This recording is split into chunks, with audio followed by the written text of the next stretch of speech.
Hey there, and welcome back, or welcome to this episode of The Cutting Room Floor. I'm glad you've joined me today. This is a video segment where I dig a little deeper into a topic or an issue that is connected to a recent sermon here at Sunny Slope Church. And we spend a little time following up on an idea or digging into a kind of a related topic. Yesterday, we looked at 1 Corinthians chapter 4. And in 1 Corinthians chapter 4, the Apostle Paul talks a lot about the idea of judgment.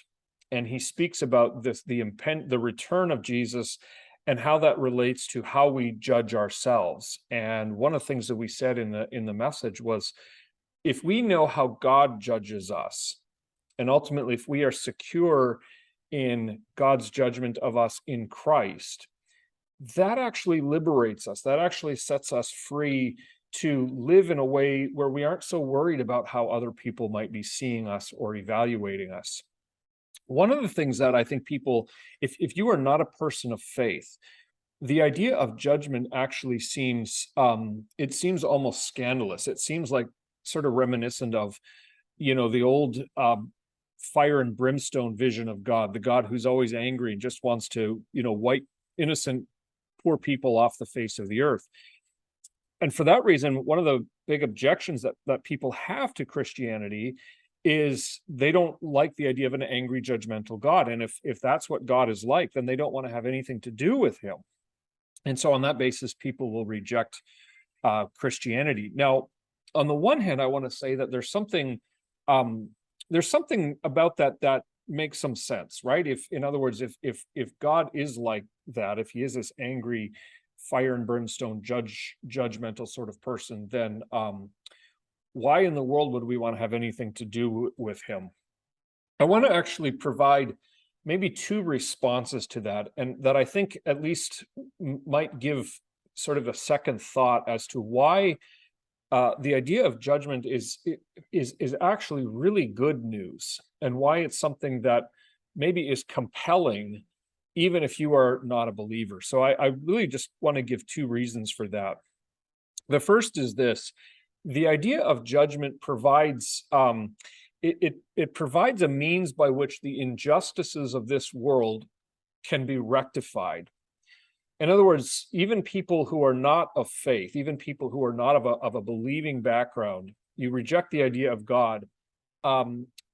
Very few people look around at the state of the world today and say that it's really a place that is fair and equitable, and a place where there's really not that much wrong with it. Actually, everybody agrees that there's a lot that's messed up with this world. There's a lot that's broken. There's a lot that is unfair, and there's violence, and there's crime, and there's interpersonal relationships that are all really seriously warped and messed up. So you've got problems like racism, and you've got problems like oppression, and you've got problems like poverty and systems that are not fair, and that seem to keep some people oppressed, and other people take advantage of it. And so whatever your political or social leaning, everybody agrees that there's something wrong with the world. The question is, what is going to be done with it? The idea of a judge is not so much about an arbitrary figure in the sky shooting down lightning bolts or fire to wipe innocent people away. The idea of a judge actually says that one day all that's wrong in this world will actually be made right.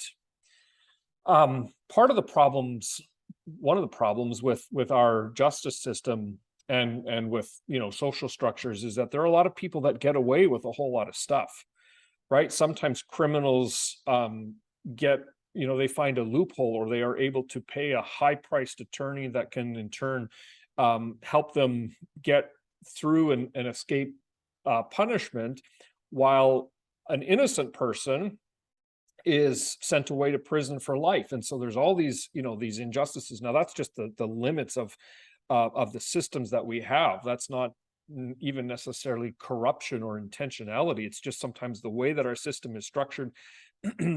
But the idea of judgment in the biblical sense says that in the final analysis, when Jesus returns and God is going to expose everything, and there will be no one who will be able to say, well, I got away with something, and there'll be no one who can say, well, I was treated unfairly.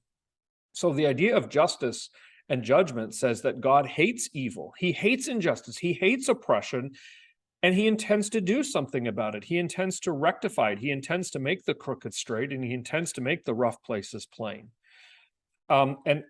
And for a society like ours, that actually, I would submit to you that it actually should be an appealing idea. It should be something at least worth some consideration.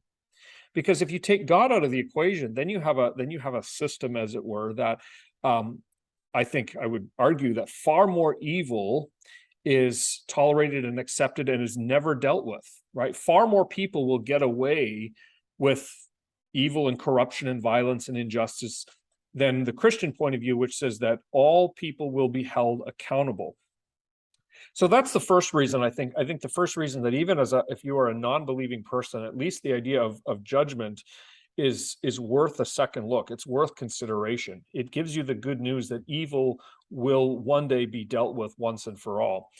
The second reason is maybe a more personal appeal. And that is that, okay, you can try to write God out of the story, and you can say, well, nobody's going to be judged. Judgment is ridiculous. The thing is, I think we all have this sort of internal sense that we want to be judged. We want to be evaluated. We want to know that our lives counted for something. We want to know that our lives actually measured up.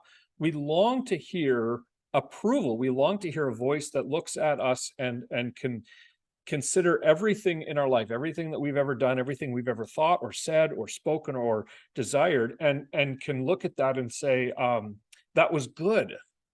That was well done. That was worthwhile. We see this illustrated in all kinds of ways. It's everything from the kid who jumps off the diving board, and what do they want? They want mom and dad to look at me. Look, mom, because they want to be noticed. They want to be evaluated. They want to be judged. I think it's Ingmar Bergman's movie. I think it's called Wild Strawberries. It's this movie in which, this old person nearing the end of his life is sort of longing to be evaluated. He longs to be judged, and he has this sort of vision or this dream in which he stands before the tribunal, and he's it's kind of like his life is being evaluated, and then in the end they there's no good way to evaluate his life, and it leaves him feeling really empty and really distraught. Or I'm thinking of the movie Saving Private Ryan, where at the very end, he looks back over his entire life. He's been, he was the soldier who was rescued during the Second World War, and then at the, whatever it is, 50 years later, then as the movie comes to a close, he gets this pain look on his face, this profound sense of sadness, and he says, tell me that I was worth it. Tell me that I lived a good life. And I think we all actually live that sense. We all want to stand before a judge and know that we can be vindicated, that we can be judged acceptable. And if you take God out of the picture, if you take the judge out of the picture, then it's like there's never a way where you will be looked at and evaluated and vindicated.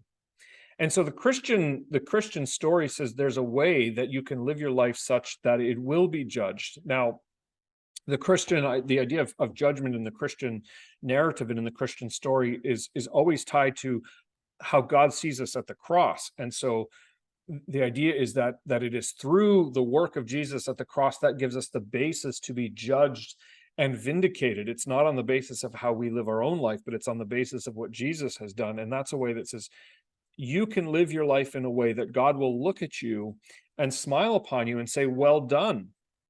And it's a way of knowing then that the labor that you do on behalf of God and seeking his kingdom, that labor then becomes that will be found acceptable. God will judge that, and he'll be pleased by that, and he'll reward each person according to what it is that they've done.